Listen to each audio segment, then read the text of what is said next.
तीच ती साबुदाणा खिचडी खाऊन कंटाळा आला असेल ना, तर अशी साबुदाणा खीर नक्की बनवून खायची। त्यासाठी काय करायचं, एक वाटी साबुदाणा घ्यायचा, साबुदाणा पातेल्यात घालून त्यात पाणी घालून छान स्वच्छ साबुदाणा धुवून घ्यायचा आहे।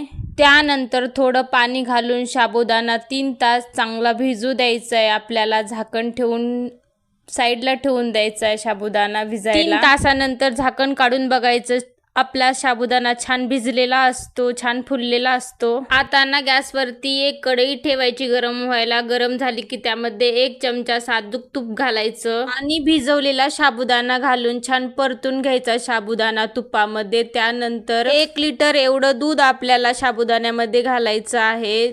छान मिक्स करून 1 वाटी एवढी साखर आपल्याला यामध्ये घालायची आहे, थोडी विलायची घालायची आहे। मिक्स करून घ्यायचं। आता एका पातेल्यामध्ये थोडं तूप आपल्याला चमचाभर घालायचं आहे। त्यामध्ये आवडीनुसार ड्रायफ्रूट घालायचे, छान तळू द्यायचे ड्रायफ्रूट्स तळल्यानंतर खिरीवरती वरून टाकून द्यायचे आहेत। टाकल्यानंतर परत एकदा छान मिक्स करून घ्यायचे खीर।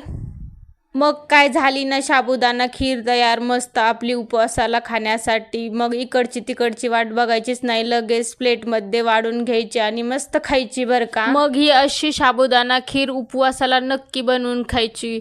बनवा आणि मला कमेंट करून नक्कीच सांगा।